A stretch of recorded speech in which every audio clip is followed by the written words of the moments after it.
Boom. Okay.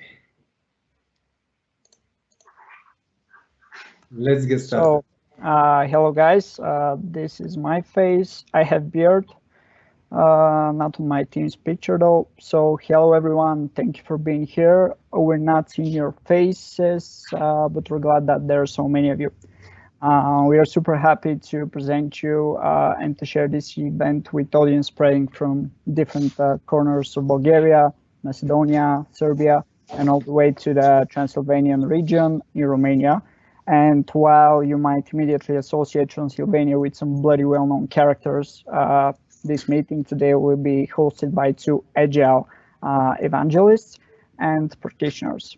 Well, we all know that, there are no vampires besides Dracula, but hey. So today's journey, we'll go on a sci-fi journey into the neuroscience and brain functions. We have great speakers for you. You've heard them already. They tried to make some jokes. Some of them worked. We have Nikola Bogdanov. He's an Agile coach and senior project manager at Endava. Hey, Nikola, you here? Yeah, hi. You there? Great. And we have also Cătălin Balascuta, who is an Agile trainer and project manager from Endava in our office in Brașov, Romania, actually. Hello, everyone. Okay, we have Cătălin as well. Okay, then, the floor is yours, guys. Can you, so now you show my face, right? I show your face. Okay, cool. So hi everyone, hi Ivan, hi Cătălin. Let's move on to the topic itself. So it's going to be very geeky, interesting, brain stuff. But I think that the most logical question is what exactly is the relation between agility and neuroscience? Why we talk about this? And Cătălin, I'm going to ask you something and you tell me if it's true or false. I'm going to say something that I've heard many times. Imagine that you're just born and you have a normal brain like everyone else, and it starts forming, growing with the years, and till the age of 25, your brain is on 100%. You have some billions and billions of neurons and neurocells, and you're just brilliant at this moment. Everything works for you. Recently, what they say is that your brain stops growing, and with the time you're producing less and less neurons, and you're losing neurons at the end of the day. And with the time, it turns out that your life quality is affected.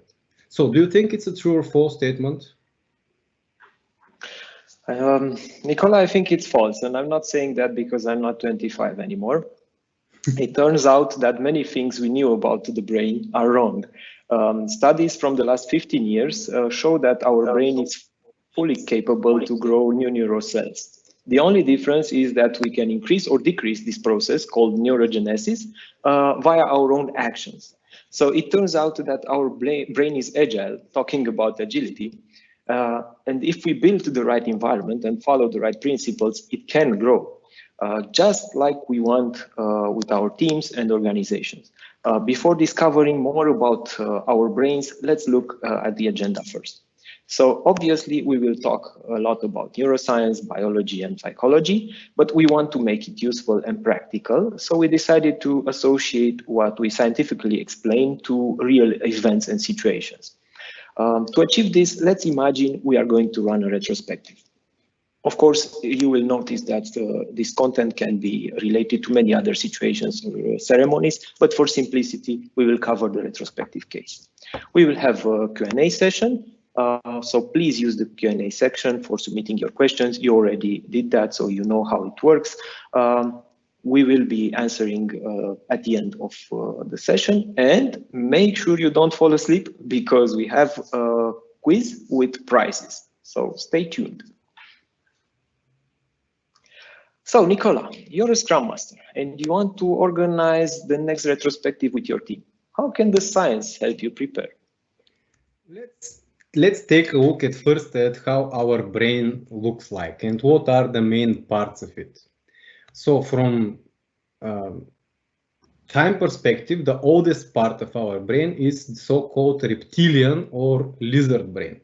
It's responsible for our instincts, for biological functions like eating, swallowing, digesting, and so on. It's what we have been lots of thousands of millions of years ago. With the time, we have developed another brain part, which is called the limbic system. It's a set of brain parts, which are mainly responsible for the decisions that we make, and that means for the emotions. They are all our emotions like threat, reward, happiness. It's coming from the limbic system. It's our emotional brain.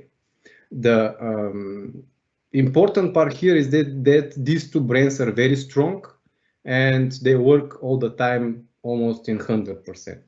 The latest and the newest brain that we have is the so-called prefrontal cortex. It's the logical one. It's the one that is going to rationalize what our limbic system wants. Because the limbic system, it's like a bank of experiences. And with the time, you're collecting experiences and you relate emotions to them. So when something happens, you connect to this emotion and it drives your reactions, your decisions, and so on. So imagine that your limbics, you have some, I'm sure you can imagine about people that are very annoying. And imagine that in this moment, your limbic system says, okay, punch him in the face. Hopefully, the prefrontal cortex will work and you won't do it. And this is how you're rationalizing what you're doing. The opposite is not really possible. That means that if we don't want something, if we don't feel emotionally connected to something, doesn't matter how logical it is, it will not work. For example, doesn't matter how logical and rational it is for us to eat only vegetables. We obviously, most of us don't do it.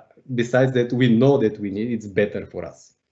And another characteristic is that this prefrontal cortex it needs lots of energy and it gets empty very fast. We can say that we do not more than 10-15% of our day-to-day decisions using the prefrontal cortex. Everything else is just emotions and instincts and just some automatic behaviors. So if there is one thing that you need to take as a takeaway from this session, this be the one. So we're all emotional beasts. We're purely driven by emotions. That's why when we go to a retrospective, we need to make sure that whatever we bring on the table as topic, as problem, as something to be solved, it should be something that the team is related, emotionally related to. In other words, if you bring something to the team that they don't recognize as important, you just have all the awful retrospectives like resistance and aggression and rejection of the retrospective and so on. And Katalin, let me see actually how do we know what topic is relevant for the team in the retro? What do you think? Well, the simple answer is observe and listen. Observe what happens during the sprint so you can understand the context. And this is the data collection phase. And listen to your team members to get valuable insights about what they think and how they think and how they feel. You can find out a lot about a team by only listening. During the sprint and also during the retro, just sit there in a corner and listen. You will get a lot of useful information. There are 3 levels of listening. The higher the level, the better the information that you can extract. So the first level, it's called internal listening or listening to speak. It's the chat zone, as you can see here on the slide. Most of us are in this state and we remain here unless we are intentional about developing our listening skills. At this level, we are only listening when others talk, but in our mind, we have other thoughts. So we're not focusing on what they are saying. We think about our problems. We think about giving them an answer or a solution to their problem. And this is the lowest level of listening, and pretty much it just comes naturally. It has the most potential to create misunderstandings and often causes us to miss key information in conversations. Let me give you an example to demonstrate. A team member says to you, I would like to suggest to keep the dailies in the 15 minutes time frame. And immediately you go, yeah, I noticed your dailies are taking more than 15 minutes. According to the Scrum rules, that's not good. What's wrong with you people? Most likely, this conversation will end up in a conflict. And for sure, it will not solve the problem. Level 2 is called focused listening, or listen to hear. Most of us can get here in selected situations if we are motivated. At this level, we are actively paying attention to what the other person is saying. We are not thinking about what we want to say next. We are totally focused on the other person. If we truly want to become great listeners, we have to motivate ourselves to listen internally to every person. To give you the same example, team member comes to you and say, I would like to suggest to keep the dailies in the 15 minutes time frame. And you say, how important is this for you? Why do you think this happens? So you provoke your colleague to tell you more, and by this you explore the situation. Level 3, it's called global listening, or listen to understand. It's a mixture of focused listening, but you are in the same time aware of the whole environment and your own intuition. It's the highest level of listening, and few of us can get there without intentional practice. The rest of us have to work hard to get there, but it's doable. At this level, we are not only paying attention to what the others are saying, but we also are paying attention to their energy level, to their gestures, to their body language, to the environment, and to our own intuition. So to continue with the same example, a team member says, I would like to suggest to keep the dailies in the 15 minutes time frame. Maybe you see their voices very low, or they are doing gestures like this. They are very unsure or very anxious. And then you ask, I understand your team is going through some difficulties. How are you doing with the other ceremonies? Your intuition tells you that there is more to it than just the daily scrum, which is not keeping the 15-minute slot. So you make a step back and you ask about the other ceremonies, trying to have a complete picture of it. So now that the preparation is done, let's have a look at the retrospective flow. A good retrospective is like a good story. It should have a flow, a storyline, and our storyline goes like this. First, we set the stage. Here is where we set the foundation and where we use the icebreaker activities. You will hear about this later on. Then we gather the data. In this phase, we collect information, and there are specific activities to be used here. For example, the sailboat activity that I will detail later on. Then we generate insights where we analyze the data, filter and prioritize it. And then we decide what to do. In this phase, we take decisions and define action items, and then we wrap up. Here is where we summarize what we have agreed on, and we end the retrospective. In the next minutes, we will take them one by one and explain what is happening from the neuroscience perspective. So, Nicola, how do we set the stage? How the brain can help us build the right foundations for the good retrospective? In order to understand how our brain can help us, let's take a look at the smallest part of our brain, the neurocell, or the neuron. Let me show you how it works and what are the key elements of the neuron. So at first, here, these branches, these are the dendrites. They're responsible for receiving and catching signals from other neurocells. We have the nucleus, which is the brain of the cell, and the axon, which is like a gun. So pat, pat, pat, you're just sending signals to other neurons through the axon. And we also have the axon terminals. This is where the signals are sent to the other cells. They can be different signals, making the cells and the whole brain doing different things. Let's see closer. If we have two neurons which are communicating, exchanging messages between each other. They stay very close to each other, almost touching themselves, but not really. There is a small gap between them called the synaptic gap. And this is where these messages are transformed from electric signals into chemicals. So based on the different types of signals, we generate, the left-hand side cell generates some specific chemicals and send them to the other cell, which receives them, and so on and so forth. These chemicals are called hormones and neurotransmitters. They are very important because they pretty much dictate our thoughts, our motivation, our ability to learn and concentrate, so very important stuff. And actually exactly this stuff we want to address in the set the stage, in the beginning. Let's start with the bad guys. So we have cortisol and adrenaline.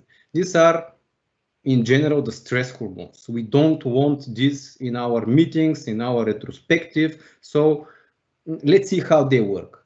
As I said, they're the bad guys, but actually they're good. What I mean is that when there is a threat, we release cortisol and adrenaline, which is shutting down our prefrontal cortex. So we stop thinking and we become fully instinct and emotional driven. That means that we have been left with only three options: fight, flight, or freeze. And this is, for example, when we meet a tiger in the woods. So basically, hope we don't meet, but if we meet a tiger in the woods, we don't want to really ask our brain, okay, give me the 10 ways of dealing with tigers. You just need to run. And this is what happens. The problem is that our brain does not really recognize the tiger in the wood and a stressful situation at work. In both cases, it will release cortisol, which is going to make the team and the people in it defensive and not cooperative. There is another bigger problem that if it's released for too long time, basically you get to depressions, insomnia, different kinds of really physical problems. Luckily, we have oxytocin. This is another hormone called the cuddle hormone. It's the antagonist of cortisol. What does it mean is that when we increase the oxytocin levels, they are decreasing the cortisol levels. And it's called cuddle hormone because actually it's released when we hug someone, when we feel empathy. For example, when we do different socializing activities in our retrospective, it will increase the oxytocin level. You can feel the oxytocin, for example, when you're looking at cute animals through the internet, or babies, or when you're thinking about your nice childhood. So all kinds of social cool memories, they can increase the release of oxytocin. And this is what makes the team more generous, more humble, more empathic, and they can bond to the topic or to the person which is in this discussion. One example of retrospective technique that you can have for the beginning, for the set the stage, is one icebreaker. This is where we want to set the initial mood of the session. It's called candy laugh. I'm pretty much sure that many know about it, but I'll tell you, it's very simple. We just need a package of Skittles or M&M candies. So we offer everyone of the team to pick a candy, and they don't watch, they're with closed eyes. So depending on the color that they're picking, they can share. For example, you can decide what's your favorite meal, where you want to go, you like to go for vacations, and this kind of socializing stuff. Even for more serious topics, let's say we have a product owner and we have to help him with something and we need to discuss this problem. Don't go directly to the problem. Start discussing from the empathic side of the problem. So ask the team to think about how actually the product owner struggles. What are his or her difficulties, and what can we do actually in order to help? Even invite the product owner in the session. This will also increase the social element. Okay, next one is my favorite one. Let me show you how it works with one video. Just a second to load. Here it is. To celebrate Dingus Day. The quirky little rituals include boys sprinkling girls that they fancy with water, and the girls striking back with a tap from a pussy willow branch.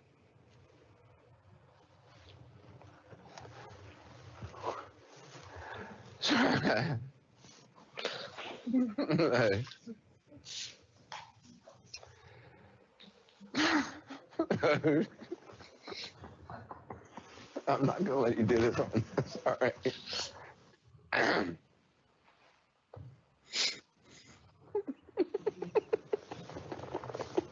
It's so stupid.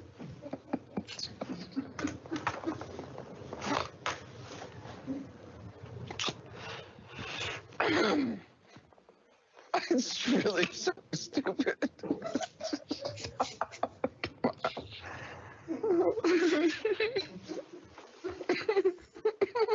Come on. It's torture.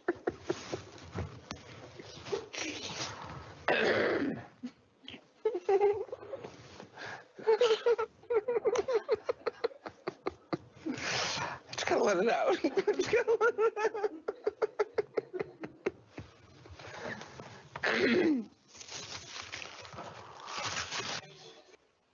Okay, so at this moment, this guy's brain is full of endorphins. It's released when we have fun, when we're laughing, when there are jokes, fun and humor. For example, you can add a color from the candy wolf. Let's say if you pick green, tell us the most ridiculous thing that you have done at school, for example.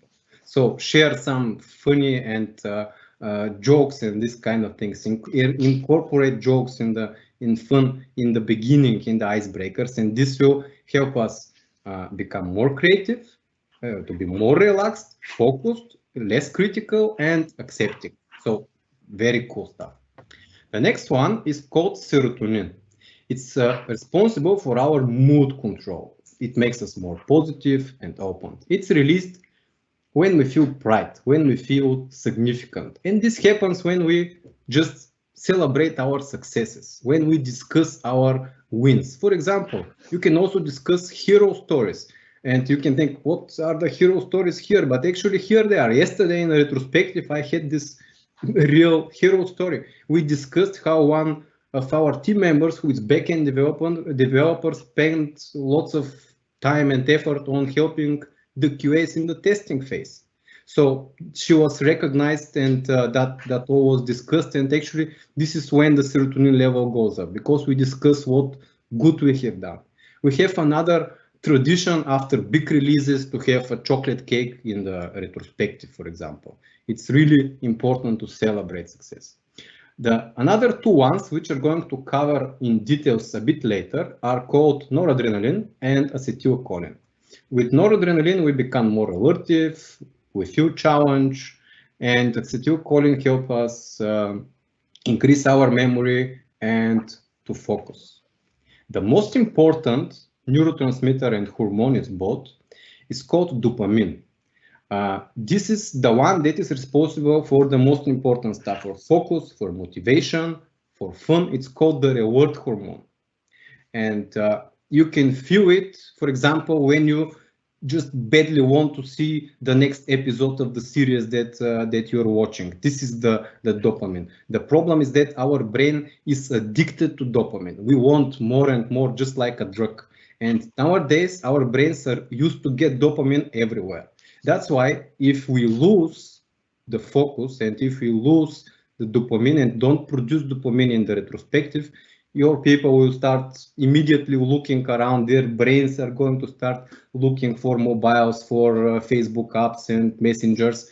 And how can we solve this is when we introduce dopamine in the retrospective. This can happen via different techniques. For example, round robin table. So everyone waits for his turn in order to do something, say something, answer something. So this waiting for your turn is increasing dopamine. Working in pairs or small groups on specific topic is another way you can do it. Very powerful techniques are visualization and storytelling. We're going to cover them a bit later, but they're very strong.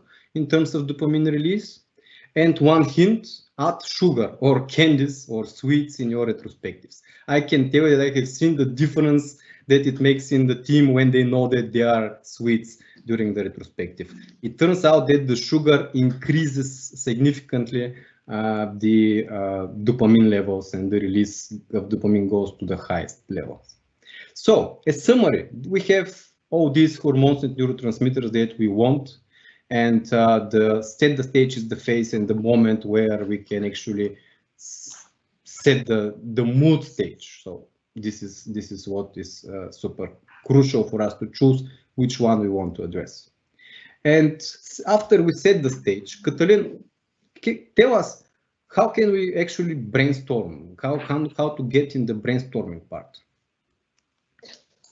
Okay, so the retrospective, it's a good opportunity for us to learn, because during brainstorming, part of what we do is learning. So we learn about us, about our behaviors, about our team and our ways of working. So we will talk a bit about learning. When we learn something, our brain actually changes. It's restructuring. It's changing the inner structure, and this is called neuroplasticity.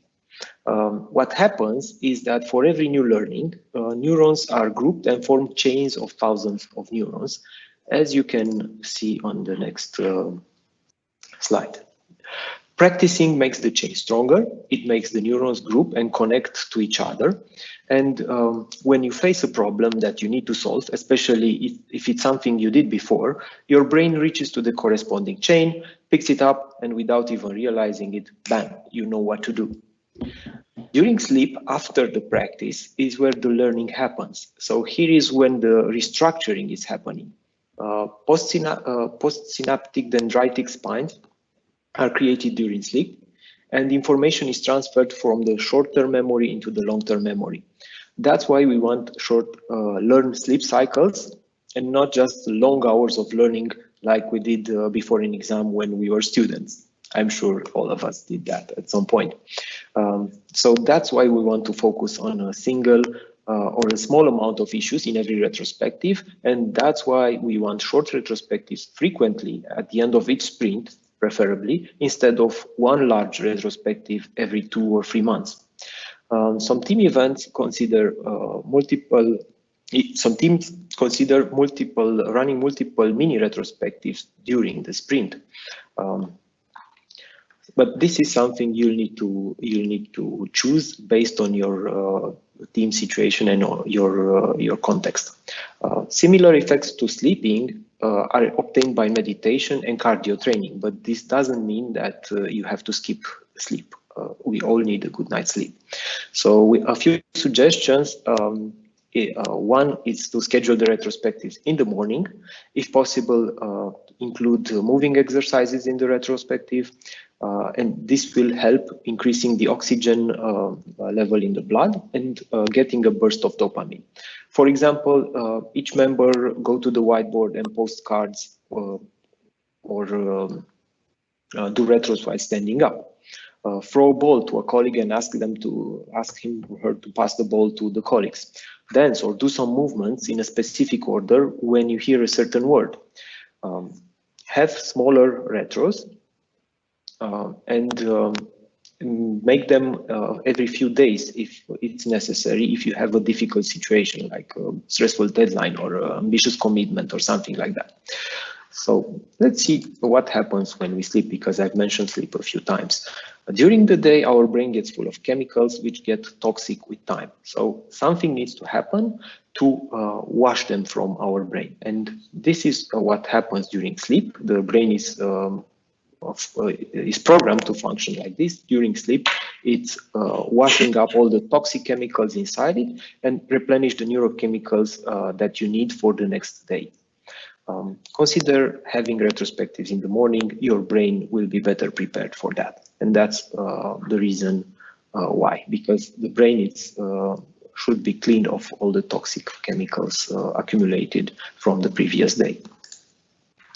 We will We will talk now about visualization and storytelling because Nicola mentioned these are two powerful techniques. So there is a study that shows that when someone is telling a story, the listener's brain waves are becoming like the storyteller's brain waves. So they start to be on the same frequency. That's why storytelling is so powerful. And if we also add visualization to it, we can activate our mirror neurons, which are responsible for empathy. So our team will be immersed into the story and the team members will be more open to dialogue. As an example, let's have a look at the sailboat retrospective technique, which Nicola and myself used several times with our teams. It goes like this. You draw a sailboat, or you ask one of your team members to draw a sailboat, or you show a picture, because if you're working online, it's more difficult with drawing.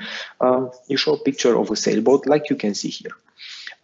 Then you put your team's name on the boat, and you tell them, imagine you are in this sailboat, and you have some winds which are blowing your sails, and it makes you move forward, and you also have some anchors that are slowing you down or even stopping you. And then you ask the team to think at the last sprint and write down which are their winds and their anchors. In a few minutes, you'll have quite a list of topics to think about, for sure. And since I've mentioned thinking, Nicola, can you tell us a bit more about the way we think? Yeah, of course. So we currently learned how to learn and how are we creating learnings and knowledge. But let's see how actually we use it. We use the knowledge. So we have, in general, two ways of thinking: focused and diffuse thinking. The focused thinking is when we're trying to reach something that already exists in our brain. So we try to pick the right chain of knowledge, so we pick it up and voila, we can solve the problem. Usually we are addressing some specific places in our brain where these neurons are collected and where this chain of knowledge about this topic exists. The problem comes that if you're trying to solve complex problem that you don't have solution about, you don't have a prepared chain to pick, then if you try to just focus, let's say I'll tell you, okay, now think focusly in 20 minutes about new ideas. I mean, this is not really going to work. What we want to have there is the diffuse thinking. It's combining different pieces of information, different parts of our brain. And how we can do the diffuse thinking, it's very easy. It's when you stop thinking. That means that when you're discussing the topic, if you see that it's a really complex one, just stop, have a rest, go have a walk or sleep or go to the gym. During this time in the background, your brain is going to process what you have come up with, and you can get some new impressive ideas. Very interesting is that actually Salvador Dali was using the diffuse thinking. Imagine that he was when he needed new ideas or some sort of inspiration.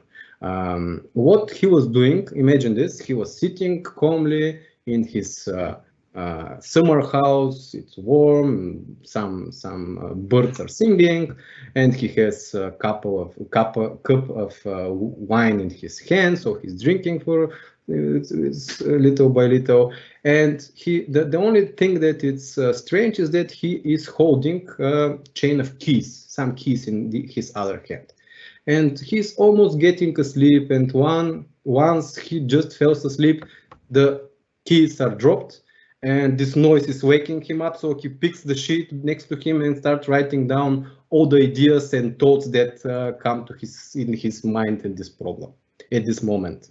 So it's really cool way to use intensively your diffuse thinking.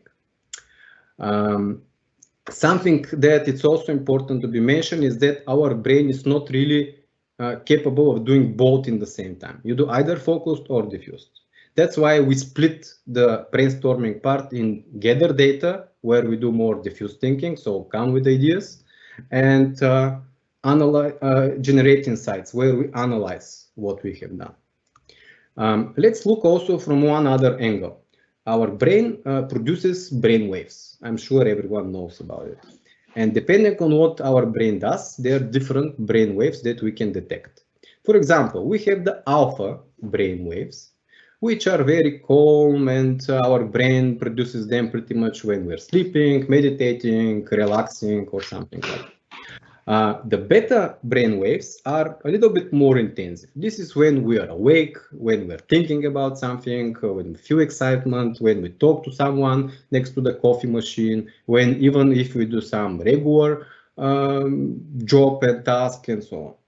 But the one that is very, very interesting for us is the gamma waves.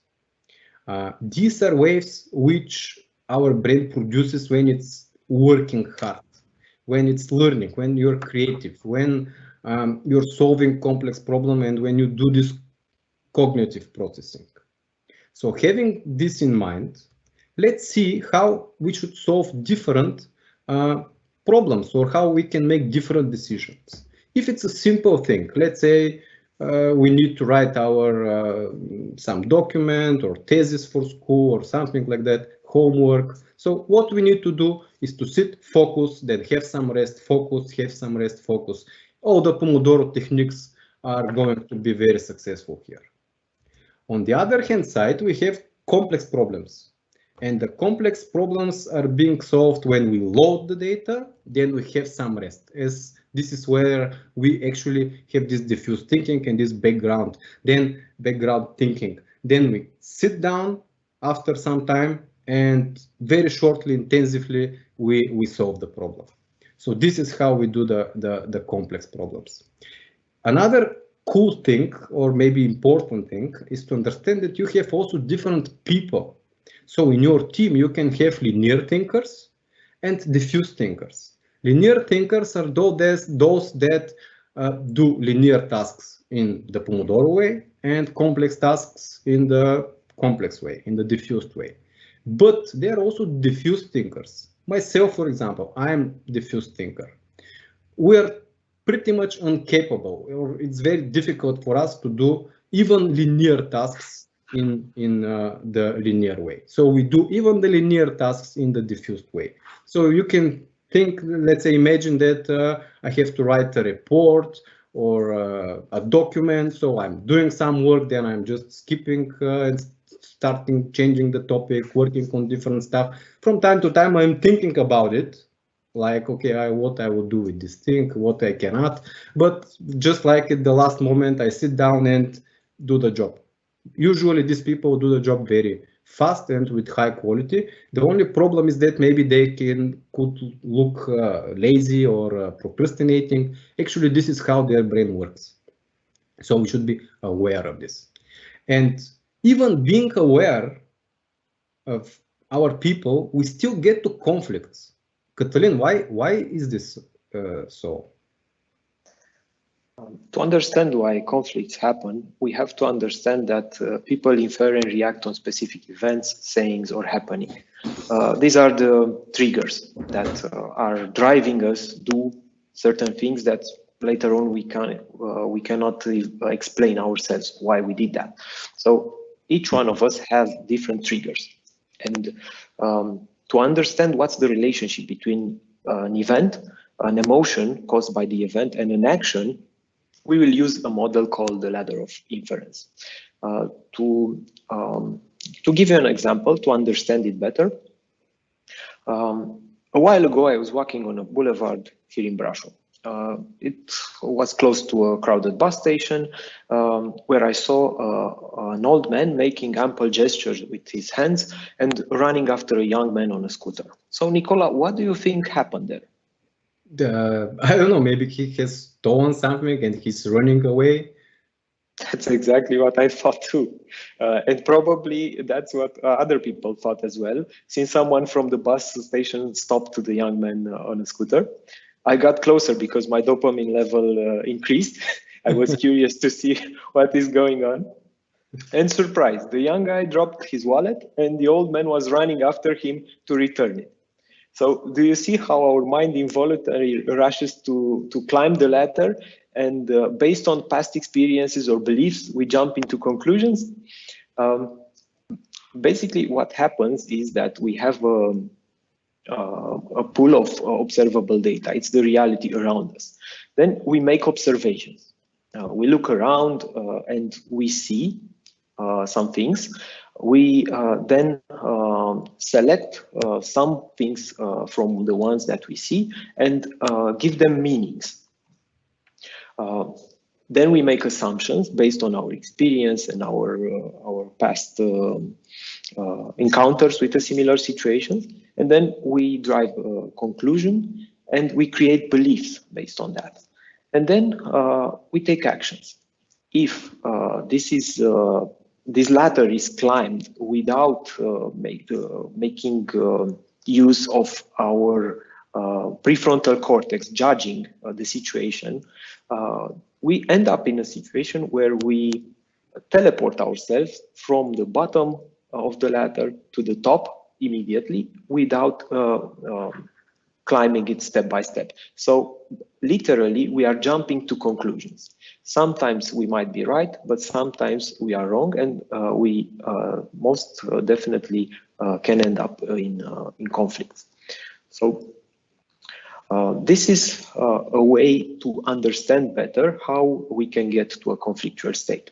Next, I will show you another model, which is useful to understand what happens in a conflictual situation when we deal with an angry person. This is the hand model of the brain. It was created by Dr. Daniel Siegel, and basically it explains the components of the brain by using the hand. And as you can see here, I have my hand. We can imagine this part is the spinal cord. Then we have the brain stem over here and the limbic system. It's my thumb like this. And then the prefrontal cortex, which comes on top. And if we look from the profile, it's similar to how our brain looks. When we are under stress, when cortisol and adrenaline have been released in our blood, what happens? The following thing happens. We flip our lid. So our brains gets from this state to this state, metaphorically speaking. So cortex gets for a while offline, if you want. It gets disconnected, and reasoning with a person who's in that state with his or her lid flipped, it doesn't work, because when we are in that state, we cannot process logical arguments. We are driven by our limbic system and our brainstem, which are emotional, which are instinctual. So we are not capable of using our prefrontal cortex for reasoning. So this is a situation that you can encounter in a retrospective or in a meeting which is very where you have a difficult conversation. In this case, what is recommended is to wait until the person calms down and then have the discussion based on logical arguments. Either you stop the meeting there, you stop the retrospective and you do a follow-up the next day. Either you take a break and you go for a walk with that person, you talk about what happened and they are maybe calm down, or you can help them calm down by talking to them. Or you do an empathy exercise like, okay, now let's share how we all feel and so on. So if you experience this situation, it makes no sense to continue the conversation based on logical arguments, because you will not get anywhere and the conflict will only increase, because the person, if the lid is flipped and you keep pushing that person, it will only make it worse. So since we talked about stress, Nicola, there's a myth that we said we want to get busted this evening. And it's something I've heard, and I'm sure you've heard as well, and probably also our audience heard it, especially from managers. We need to push our people in order to motivate them. Can you tell us why this is wrong? Yeah. So listen carefully, because there will be questions in the quiz and at the end. And don't forget to write questions, because we're in the final state of the presentation. So I have also met such guys, usually managers and usually guys, who think that we need to push the team, we need to stress him, so the team is focused and works. Even I've seen people who are intentionally giving the team shorter deadlines than the real ones, so they can be more focused and pushed and stressed, and so a little bit of push can help them, and so on and so forth. Let me show you how the performance of the brain goes depending on the level of the arousal or the push in the brain. In the under arousal state, so when we are here in the beginning, we have pretty much low performance, and this is when we do regular job, maybe we do something, some talking to someone and so on. On the other side is the over arousal. This is exactly where you will go if you stress the team, if you do firefighting, if you use the retrospective for blaming game, if you're trying to see how wrong we are, or all kinds of things. So this reducing the deadlines in order to focus the guys, actually you're killing their productivity. And what is the result is usually depressions, burnout, all kinds of real physical problems can happen here. Where we want to be is the so-called flow or the zone. This is where we are so focused in the topic, in the task, in the job that we are doing, that we just lose sense of the time. We don't know, okay, when did this 1 hour went away? And this is where we want to go. And here we need these two guys, the noradrenaline. This is the one that is responsible for the challenge. So this is the one that is released and making us more focused and motivated. This is when there is a challenge. So we need to make difference between challenge and stress. So stressing the team is not going to work. Challenging the team, so asking them to stretch, to do a little bit more, to jump a little bit higher. This is what we want to do. And this is not via, okay? And the second one is again dopamine. We definitely need the focus and the fun in the retrospective or whatever we're doing. And acetylcholine, this is the focus. This is released when we are working on a single thing and we have enough time in order to focus. That's why in retrospectives we want to address one thing at a time. Even if there are bigger problems, we want to have one problem in the retrospective for the whole retrospective. We don't want to refocus, guys. Refocus the team that we're working with. Okay, so it looks simple. Okay, fun, challenge, focus, and we will have all the whole team in the zone. Here again, we can have different people, which makes the thing a little bit more complex. We can have people who are a little bit more on the left.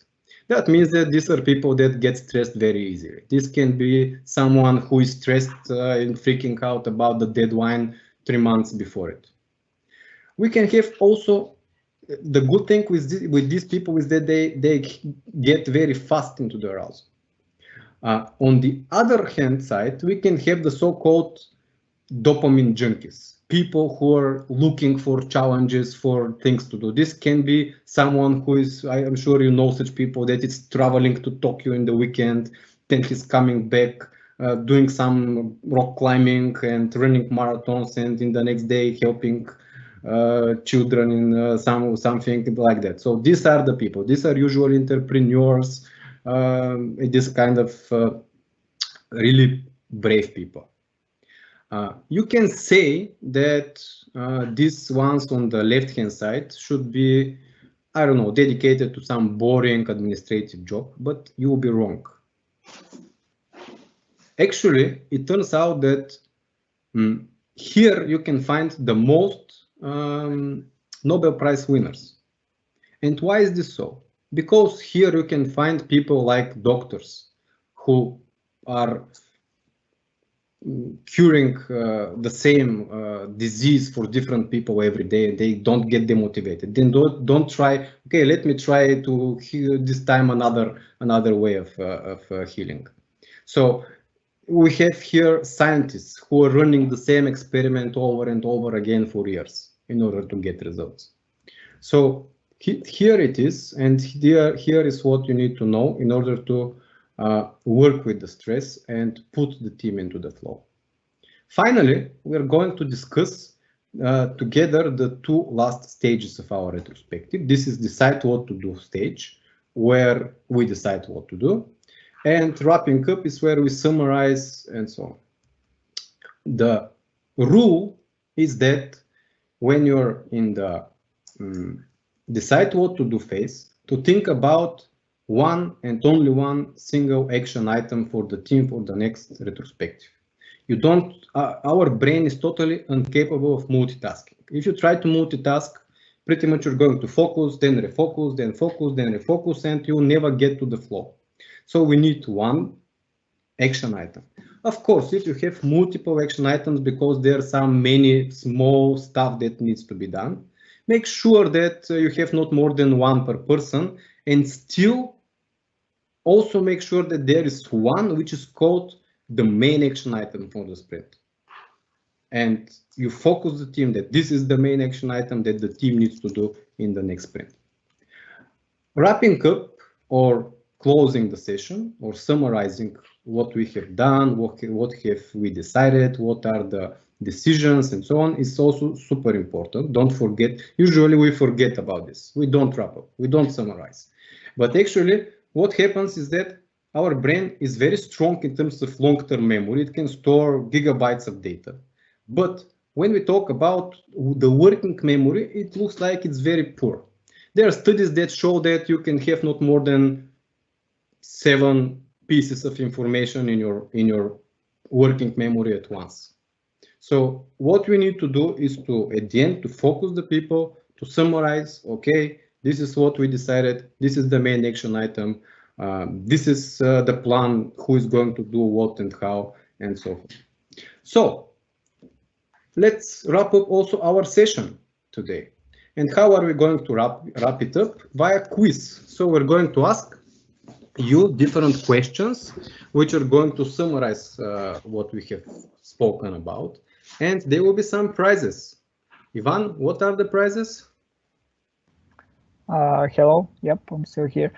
We've prepared 3 vouchers for Amazon for our winners. So yeah, if you guys are able to join the quiz with your emails, that would be great. You can use your names as well, and we'll try to reach out and talk to you about how to get your rewards. Okay, let me reshare my screen so you can see my browser.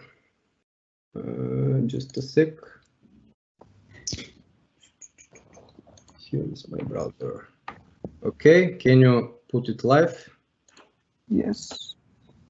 So there is some delay because these Teams events are streaming, so I will be a little bit slower when I'm pressing the stuff. So everyone have in mind that you're hearing what I'm saying in about 15 seconds delay.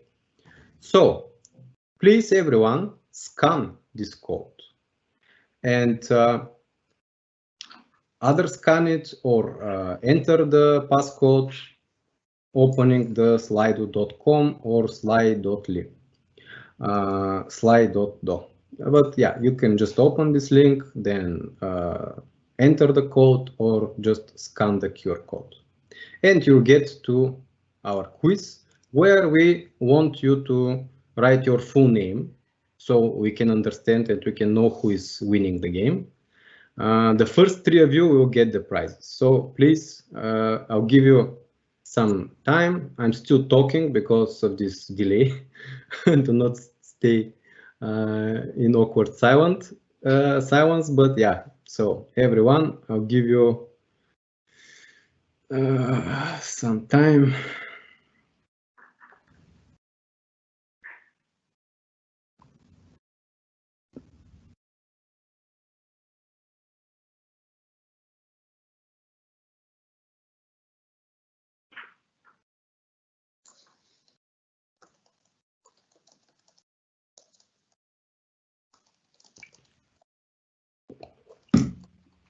Okay. We have almost 70 people. Let's wait more. And let's see what we have learned.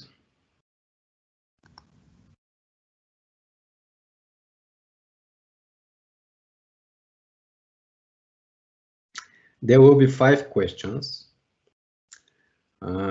You have 20 seconds for every question. So also have in mind that the faster you are, the better you'll be scored at the end.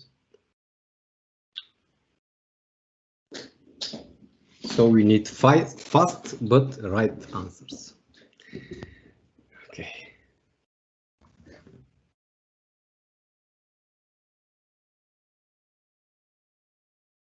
I still see people joining and joining, so let's wait a bit more.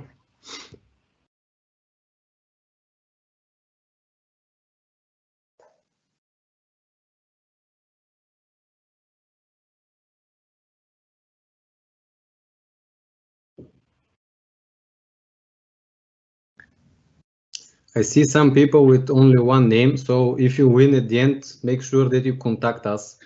Otherwise, we will take the prize for us because we will not be able to find it. Yeah.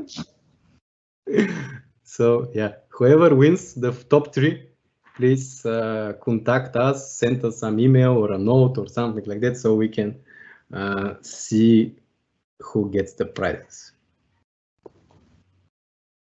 There's 2 more people.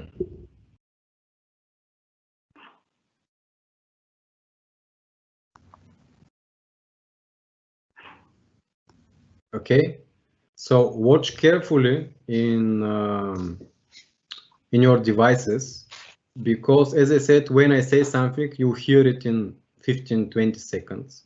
So once I start the questions, I will stop talking. So you need to just watch the question and answer, but watch it in your apps, not on the screen, because there will be a delay. Okay, I think more people are joining. I think that's great. We have time. Yeah. Sure. And then we'll have the questions. So Then we have some questions, and we have very good save questions. some time. You remember that you need to delete the. Of course, the difficult ones, yes. Okay, 142. Okay, let's see, for the next 10 seconds, no one joins. I will move forward. 1, 2, 3, 4, 5, 6, 7, 8, 9, 10. Okay, starting the quiz. So everyone, take a look in your screens, in your mobile phones or browsers, if you have opened it with a browser, because we are starting.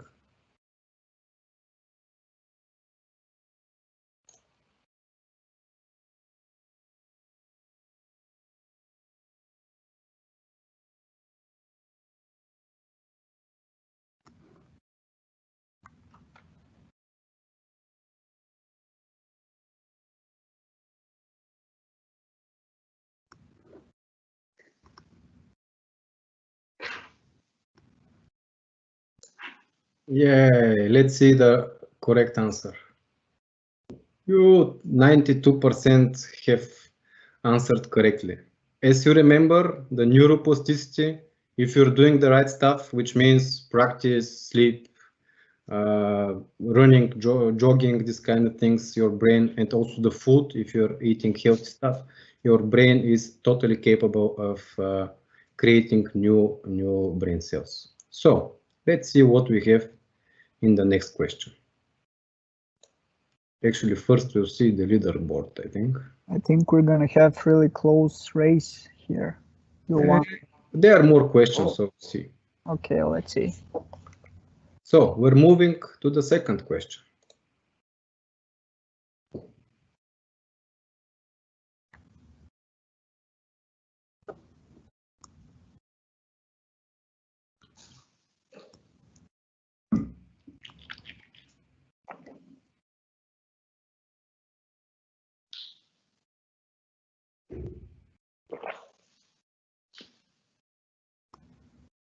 Okay, so did you remember? Some of you have, so the correct answer is emotionally. So all our decisions, so this is the key takeaway from this section. Please remember this, are driven by emotions. If you want to buy, that's why you're buying a more expensive car than the one that is having not so exciting brand or all kinds of other stuff. So Or than your neighbor. yeah. As we said, our logical brain can stop us of doing something emotional, but not the opposite. Doesn't matter how rational and logical something is, if we don't want it, if our feelings are rejecting it, it will not going to work. Let's see what we have in the leaders board.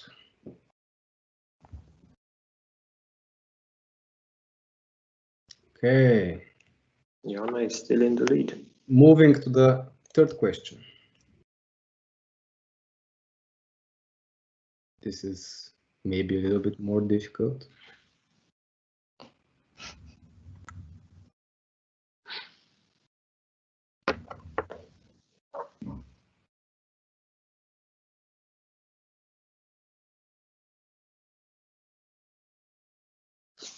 Okay, most of you have answered correctly. Yes, dopamine, the most important of all neurotransmitters and hormones. It's really what we receive when we're focused and when we sense reward. So next one is to see the leaders board.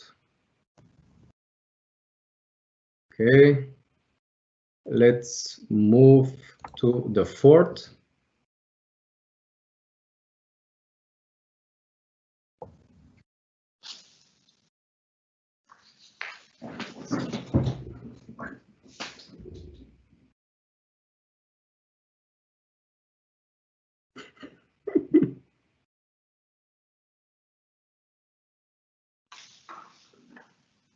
Nobody answered the manager. Why not? I'm surprised. Okay, cool. So 91%, this was very, very easy one. Let's see the leaders board. Okay, so let's see the final, the last one. It's more difficult one. Have in mind that, yeah, this is a little bit more challenging question. Let's see if you're going to answer correctly. 1, 2, 3, go.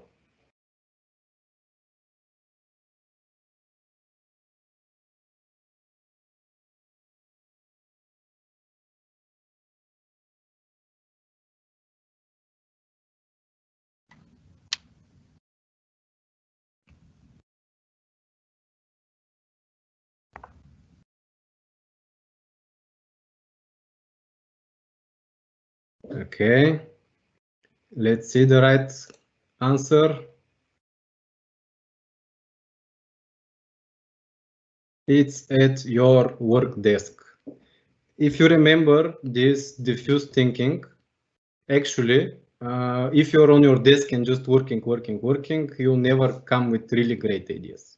And maybe you can think about where your really good ideas came from, and maybe I'm pretty sure you can find similar or such or one of these that are causing it. But it turns out that for focused thinking and focused working, your desk is a good place, but not for ideas. So take a walk, go to the gym or in the forest or in somewhere, it will be much better.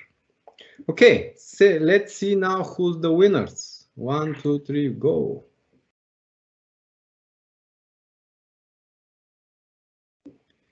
So the first three ones are Erika, E, Bogoy, and New Keegan. So congratulations, you are the winners, and you will get the prize, which, as I said, is what was it? Vouchers for Amazon. Vouchers for Amazon, yeah. So we'll try to reach out, guys, and hunt you down. Okay, so yeah, write your emails, your names or something like that we can recognize you, contact us, Everyone else, good job. Sorry about Maria and I don't see because of this. Andrea, yeah, sorry about it. You are very close, but also very far. Okay, I'm going back to the presentation and we can actually stop sharing and let's go to the question part, right? So you can show our faces only. Sure, let's do that.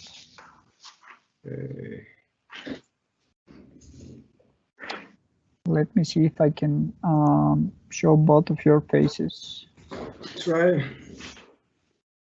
Okay, we don't have that option. Maybe you can try and choose to answer to different questions and we can do it like that. Yeah, let's try. Okay. Are you going to ask the questions?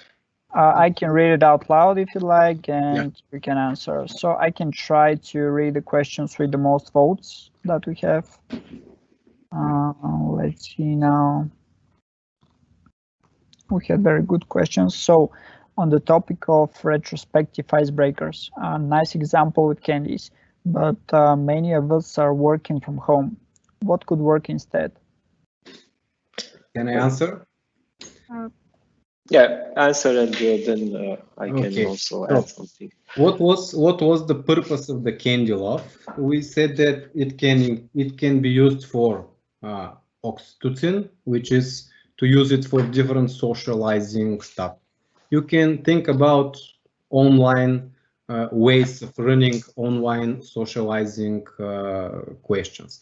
You can actually, it's not about the eating. So you can just have the Skittles or the M&M and you can just pick one candy for everyone. Or you can ask the team, it will be also very interesting if they don't know this game. Tell them, you know what, we're going to do very funny game and very cool one in the next retro. So go buy some M&Ms.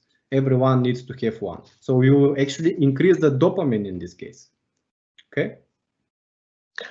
Good. Something else that you can do, for example, is ask your colleagues to draw something and then share it with the camera. It's possible, and the drawing it sets you up for creative thinking. So it's a good icebreaker if you do that. Yeah, and the other thing that we mentioned was that you can use it for adding color for something very funny. I'm pretty sure you can think about other ways to introduce humor and fun. So, okay. Next question. It's from a manager actually. It says the following: as a manager, how to find the zone for every one of the team members. Everyone has different stress level and functions differently under pressure. I was about to mention this, but I forgot about it. So thank you for the question. It was something that I was thinking to say, but I didn't. So there are bunch of exercises for recognizing different people's characters. For example, 16 personalities, most of you have heard about it. So all kinds of such activities that can help us explore what we do, what we feel, how we react in different situations, can help us actually understand better our team members. Of course, what Cătălin said in the beginning, to actively listen and understand what you're seeing, is also something that will help you to read your people. And yeah, this is what I would do. So different exercises for exploring people. Another example besides the 16 personalities is Jürgen Hapel. He has one game called Moving Motivators. There are 10 motivators, and everyone from the team, you have to print them or ask them to have them at, if it's online, it can be done as well. And they have to arrange them from the left to the right, ordered by priority. So if they are like, let's say, autonomy, mastery, purpose, all these kind of things, and you arrange them in order to show which is more important for you. So we arrange them. On the left-hand side are the more importance, and they're sorted, so we can see for the different team members which actually motivators are really working. And there is also a second part of this exercise, but yeah, let's not go there. But here, this is very useful in order to understand your team. But what is important here, and what I would like also to highlight, is that if you're a manager, it's very good and useful to spend time and know your team. So invest time into knowing your team members, listening to them, knowing what their motivation and their triggers are. So then you can adjust. So all these activities that Nicola mentioned before and so on are, the purpose is to know them. So there is no silver bullet that, okay, if you do this, your team will have overnight very good results, but you'll have to know them and then try to adjust according to their personalities. Okay. Do we go to the next question? Yeah. I think we have one that sounds interesting. So it says, can you elaborate on the neuroscience of the brains of a team that are overcommitted, working excessive hours, etc.? What might be happening in their brains and what are the side effects? If they are providing very good results, something is happening in their brains. What will happen? So there are all sorts of chemicals. Maybe they are high on dopamine because they have a challenge and they see everything as a challenge and they want to reach it. Maybe they are afraid that they will lose their jobs, and in this case they have cortisol, which is pushing them.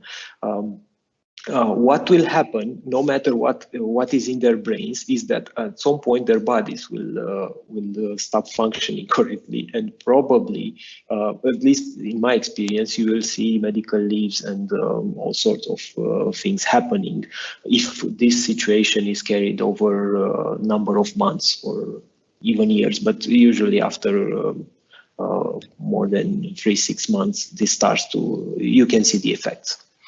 So it's good if you have such a team, and if they are delivering on 1 or 2 sprints or 3 sprints, they are pushing to have a successful release. But more than that, there will be side effects, and the side effects will be on the people's head, especially, and then the motivation and everything that is related to that. I agree also that it can be different causes that are causing this overcommitment. Maybe it's something good. It's like they're trying to put stretched objectives, so stretched goals. They're trying to do more than they usually do. Maybe they are afraid, that's why they do it. Maybe they are scared and so on. Maybe they just don't know what they're doing. So there could be many reasons about it. And what you need to do is to understand what's the real reason in this case, because again, it could be different things that are happening in their brain. And one thing that I would do is to run some sort of empathy exercise. Like when we explained what we do when we are under stress. So we need to involve as much as possible our prefrontal cortex, so the logical part. And how we do it, there's a technique called effective labeling, which means that you're trying as a team, you make this as an exercise in the retrospective, for example, you're trying to analyze how do we feel, what do we feel, and what's the name of the feeling that we have when we're doing this. So you need to put this question on the table and start elaborating on what the team feels and what's their inner reasons of overcommitting. And when they start label, that's why it's called effective labeling. When they start putting labels like, okay, we do this because of this feeling, actually their logical brain starts working, and you may get out of the stressful situation or make it more easier for you to understand what to do. Okay, next question. What are your thoughts on managing people at different levels of knowledge while working on the same project, especially in the time when we work from home? motivating them and using the best of each and every one of them seems impossible. Really? Cătălin, do you want to answer? Or I can go if you want. I will try. Okay, go on. It depends on several factors. Normally, if there is an agile team and they are self-organized, it's somehow in their responsibility to work together to reach the goal. It might be that the ones which have more experience to take one or two juniors, so to say, and mentor them and keep a close contact and make sure they have what they need, they have the skills and so on. As a manager, maybe you can see where the gaps are and you can offer them some trainings, or you can I don't know, suggest some kind of job rotation if they don't feel they are in the right place. Nicola, you wanted to add? Yeah. So what I'm thinking about this here is that actually it should, in theory at least, it should be good that you have different how was it? It's different knowledge levels in the team, right? That was the word. Yes, different levels of knowledge. So in theory, this should be something good, because this means that you have balanced team. You have teams of senior people that can exercise their leading skills. You have more junior people who are actually liking, they like what the leaders are doing, they want to learn more. So having this balanced team is actually something very healthy. I've seen teams of superstars that are total fail. You can think about any football or soccer or sports team with superstars that is losing the game. So having only superstars in the team is not guaranteeing at all that you're going to actually have a good team. The brain part here is that, this is interesting, so I'll spend some 2 more minutes on this. I'm sure every one of you knows about Maslow's pyramid. And what is on the bottom of it, the bottom 2 levels, are physical needs, then security, so to feel safe. And after that, we have socializing, social elements. And this theory says that you need security and safety, and then you can do social elements. It turns out that this theory is totally wrong from neuroscience perspective. Actually, we have survived socializing in the years, in the past, just because we have been gathered together as groups, as families, as prides, made us able to live and to get here where we are.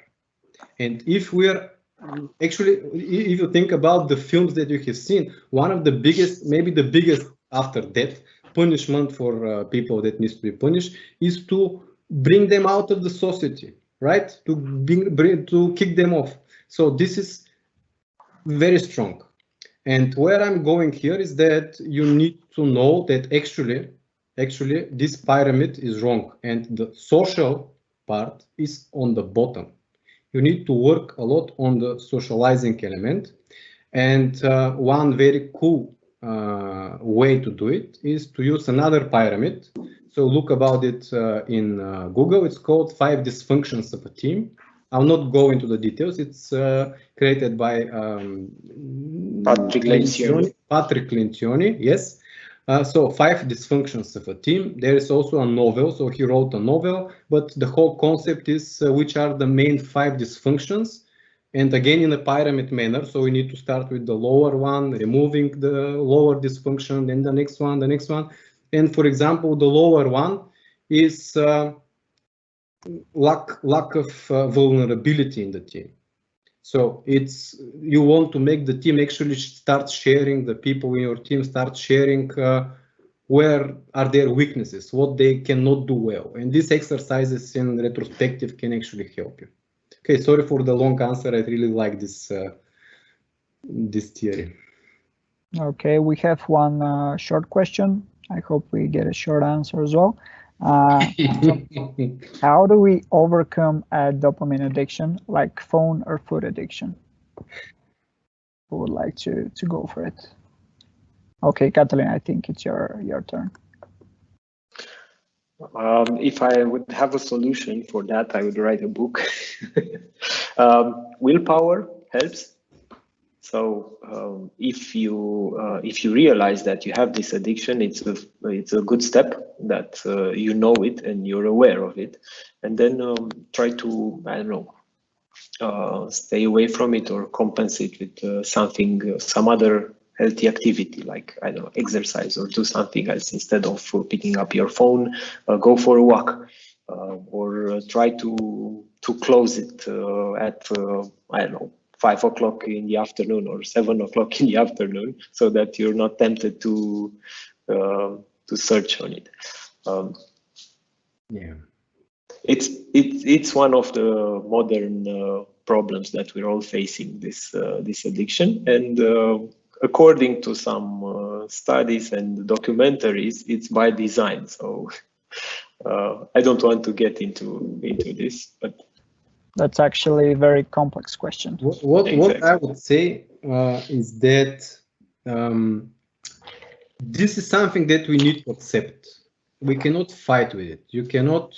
We are totally addicted to dopamine, and our brain is used to receiving dopamine from all kinds of devices, TV, books, chats with friends. So we're like junkies, you know. We are addicted to it and we want to get it.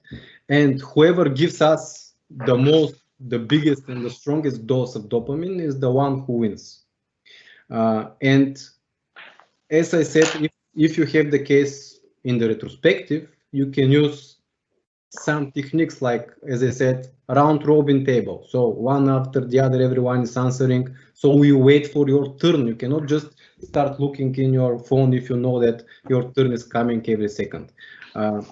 Another thing is to make the people work in small groups. When you're working with another person and you're discussing something, you cannot start checking your phone.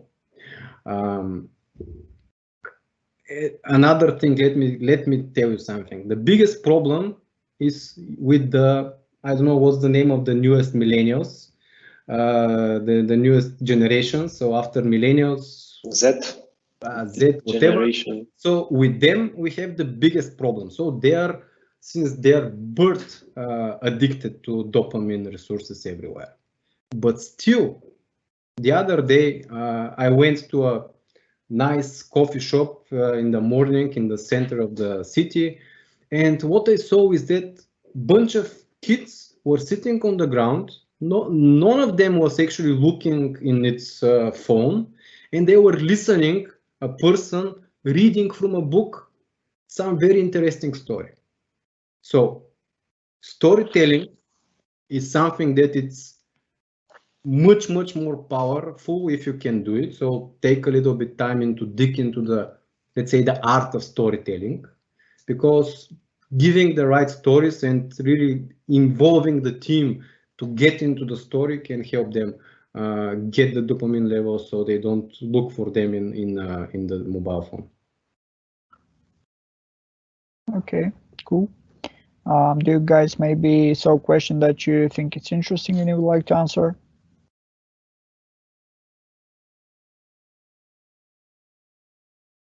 For example, I see this one. Do you have a question, Nick? No, I just saw one. We look at funny cats gift. This is for releasing oxytocin, yeah. I think that works. Okay, another question. How can we engage guys which are very closed, not willing to open themselves, not wanting to talk or to become friendly, and just saying, I just want to do my job. All the other things are personal.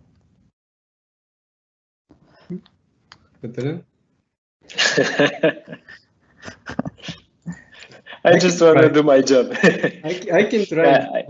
So basically, it's how to engage a typical programmer. That's the question. I think so, yeah. Just kidding. I'm just kidding. It depends. There are people who act and who are doing a very good job if they are left alone.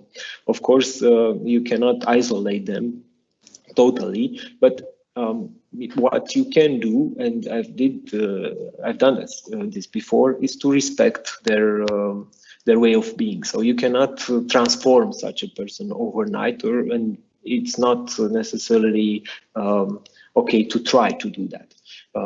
You have to agree on a level of involvement. Okay, I understand you don't want to dance in the office together with us, but let's see what are you willing to do. Maybe start with small things, and then they will open up. Like share what's your favorite color or something like this, which is not harmful. If you're pushing such a person to open up, and if it's surrounded by people who are very open and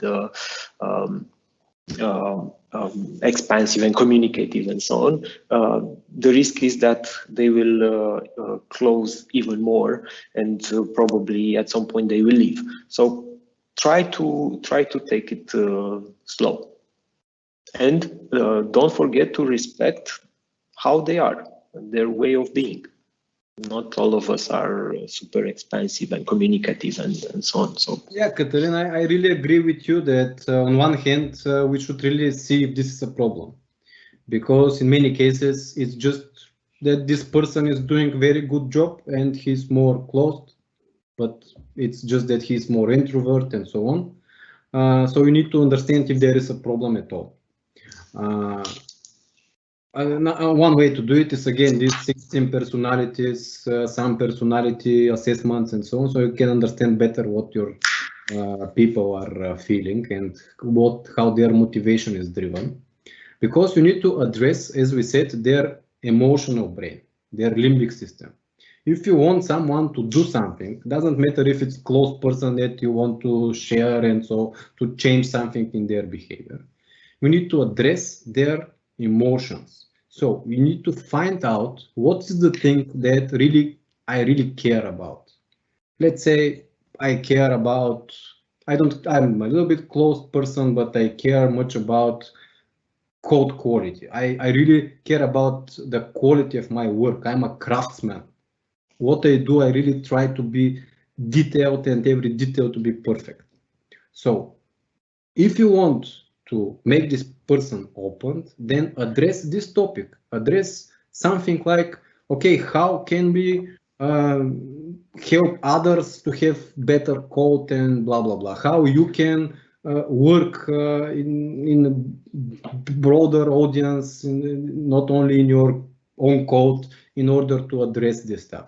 So find out what is the thing that the person is emotionally connected to and try using it in order to achieve what the change that you want.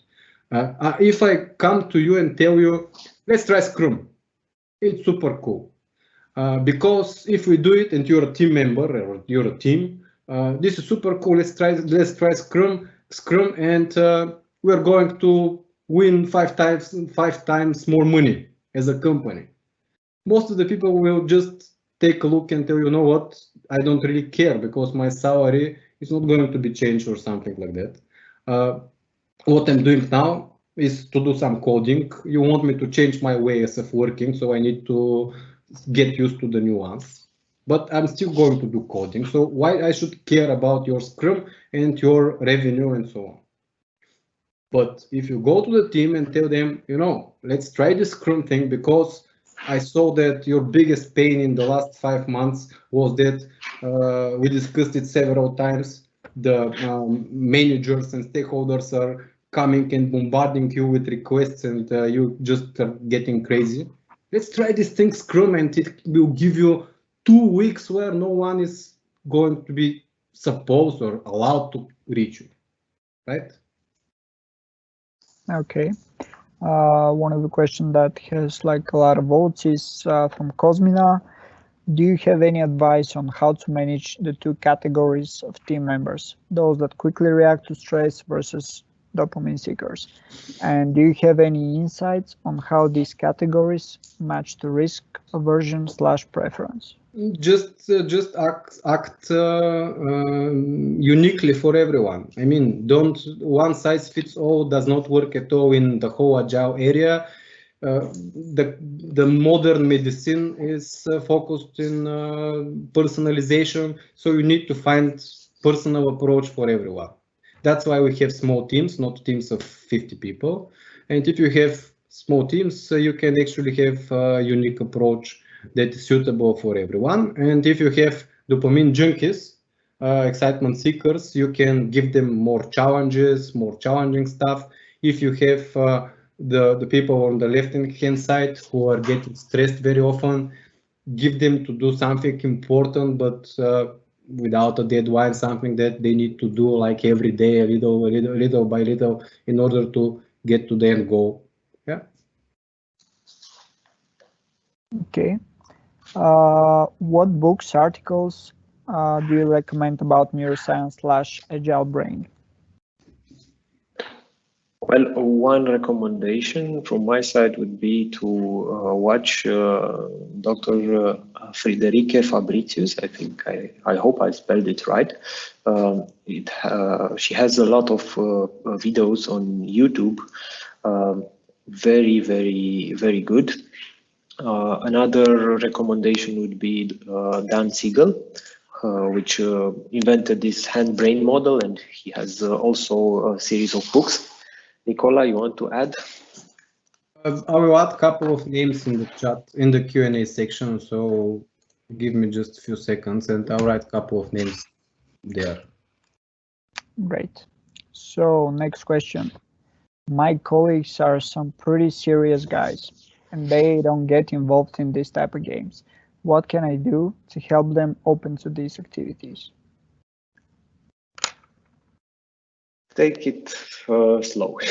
So if they don't fancy playing games, there are lots of activities that you can do, which are not as playful as Nicola described, with candies and all sorts of stuff. So, for example, try asking them to draw something, like I mentioned previously, or ask them to describe how the sprint went in one word, or try to ask them to share their favorite song, or what's their favorite book or movie or so. These are things which are not that playful or intrusive that somebody who's very serious would say, no, that's not for me, I don't want to do that. So try other types of activities that they can resonate with, and from my experience, it works. So if you're sharing, or if you're making the team's playlist, for example, as an icebreaker, and everyone shares their favorite song, I don't think somebody will refuse this because they are too serious. Maybe they have now going to the listening part, maybe they have a problem with being in the team, or they have other sorts of problem that needs to be inspected, why they don't want to participate to these activities. Maybe they don't like their colleagues, or they don't like the approach, or otherwise there are, and I can recommend it's Retromat. If you Google it, I think you will find it, and you find there are lots of ideas for this kind of activities, more or less playful. Okay, my answer to this is that, okay, you have more serious people. That's not a problem. Maybe you'll not be able to do the candy love with them. Maybe they don't like this kind of games. But you should ask yourself what you're trying to achieve. Let's just keep to the topic, but let's say you want to increase their oxytocin, so to be more bonded to some topic. Add it in a story. That means that when you go to the retrospective, you don't ask them, okay, what went well, what went wrong. Ask them something like that. Imagine that this problem suddenly, like we sleep in the night and we wake up in the morning, and this problem somehow is gone by magic. Some magic happens and this problem is no more existing. What would you feel then? What would be different for you? I mean, if you look around and see that this problem is somehow magically disappeared, what you will see around, how you feel yourself, what will be your day in this moment, what you feel, who are you going to talk to, what are you going to start doing the first. So putting them in this kind of story can make them actually, again, you can tweak the story if you want a little bit more fun. So endorphins, add some jokes in the story. If you want serotonin, add a little bit more hero stories. So put them into the position to discuss their achievements and so on, what have been, every one of them has done. So that's it, and you can still get the right chemicals produced. So how to deal more efficiently with distractions?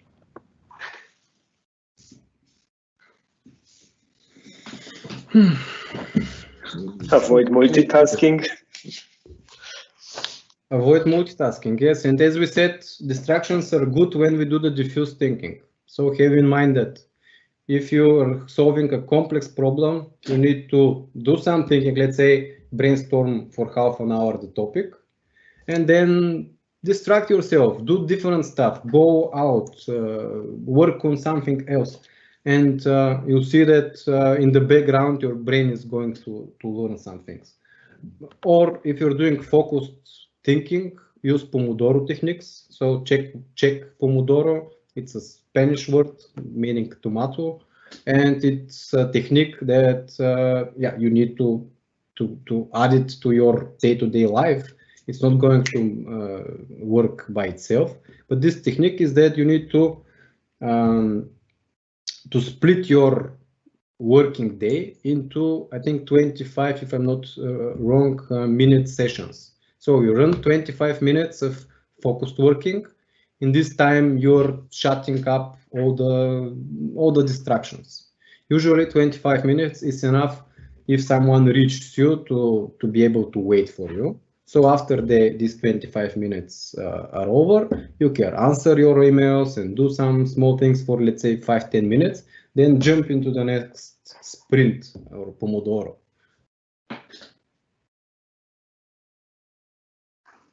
Okay, Katalin, would you like to add something, or that was enough? It was enough. Okay, great. Next question.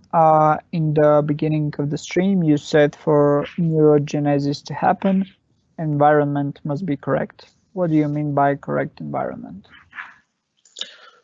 Yeah, I think the term was the right environment, but I get the question. It was something mentioned during the presentation. First let me mention that neurogenesis, like all other processes, are deeply connected to each individual. So for each of us, some factors can influence more than others. As a general answer, try to live a healthy life.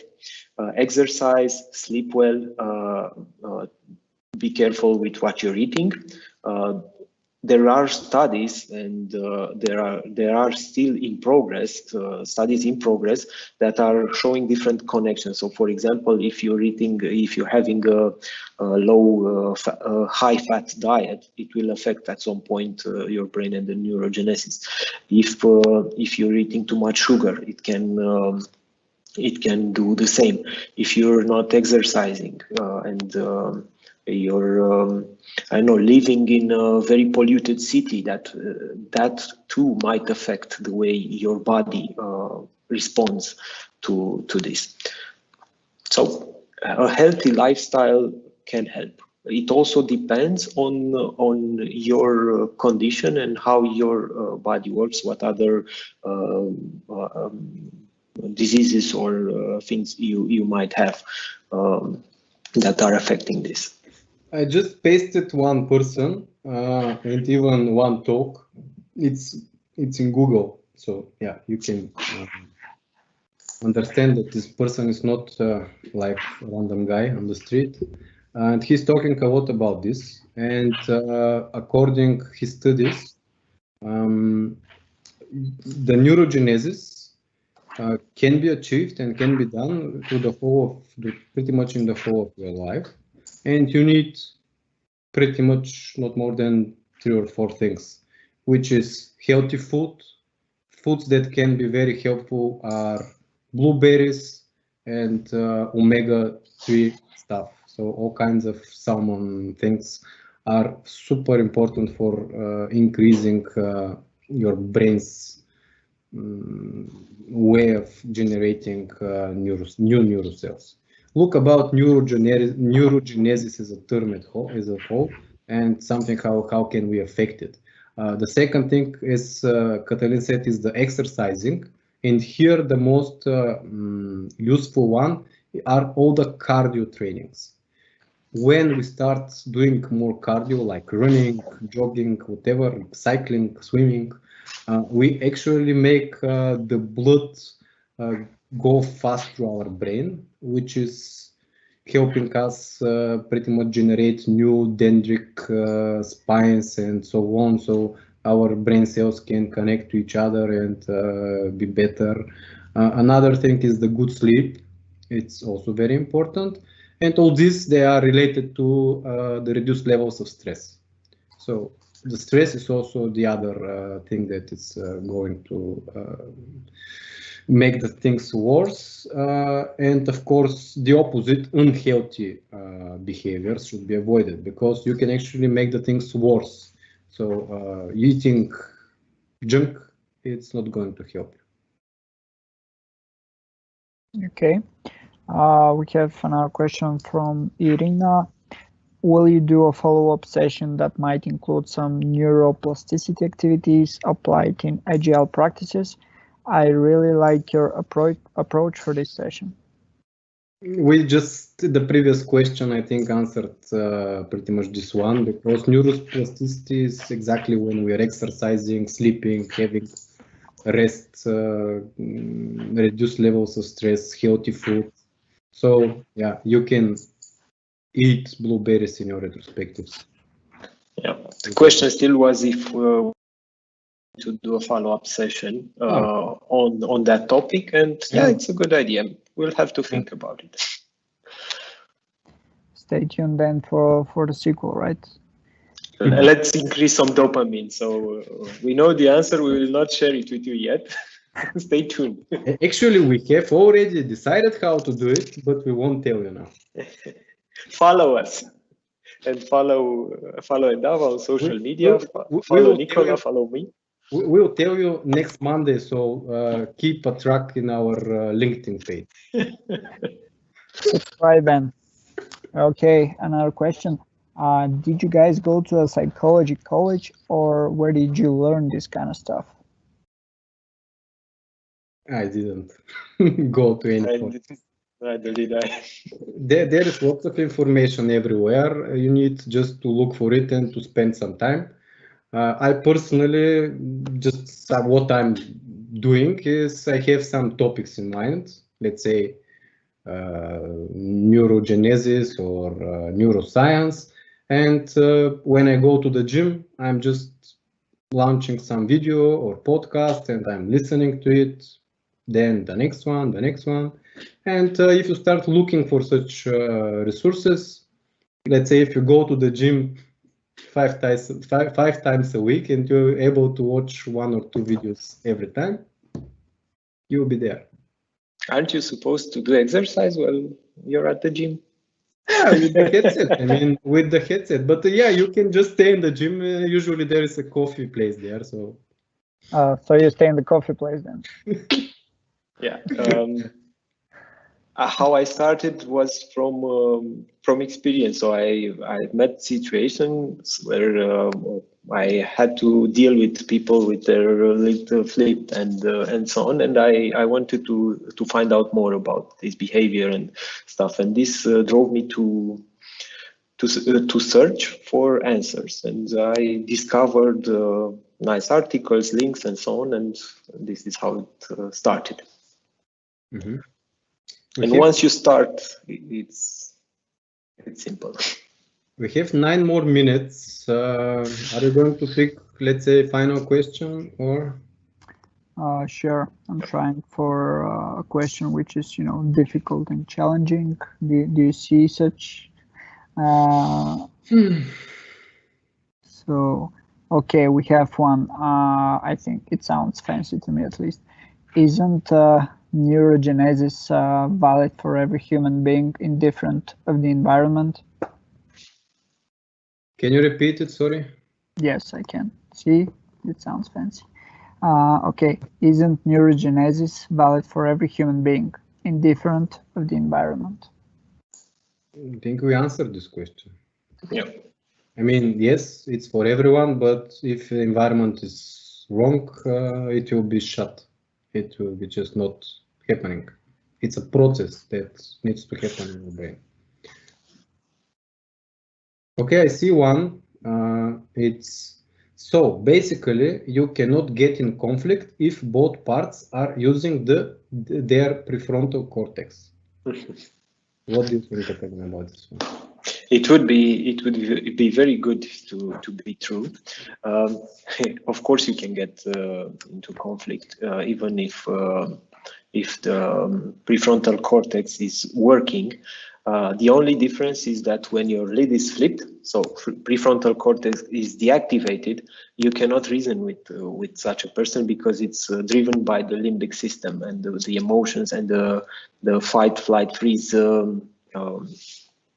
instinct. So yes, you can get into conflict, but you have higher chances to minimize it or to solve the conflict by reasoning, by providing arguments and having a conversation, rather than getting into a conflict with one or two persons which are totally acting under the pressure of their emotions. Yeah.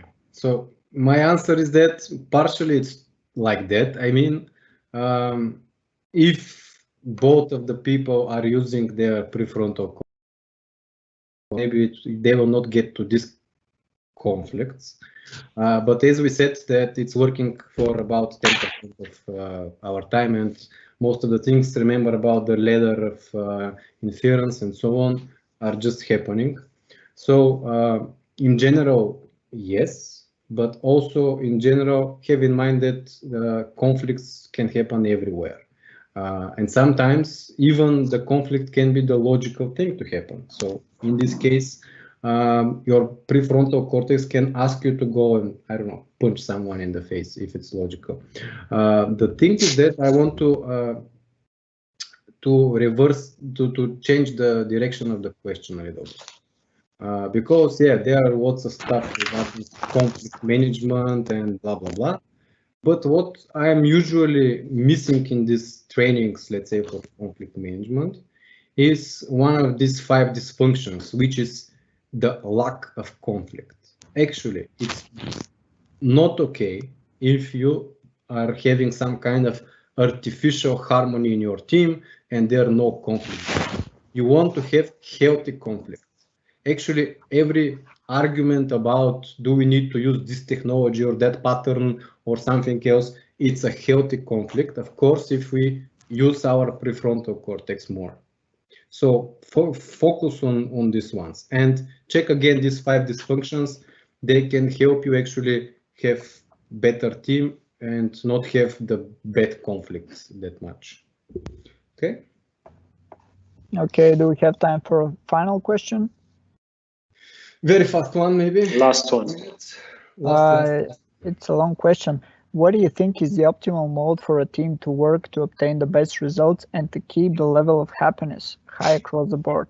Is Scrum the holy grail? Is something else a more natural approach? I'm wondering if sometimes the resistance to Scrum or similar process is because of lack of knowledge or there is natural opposition of the brain.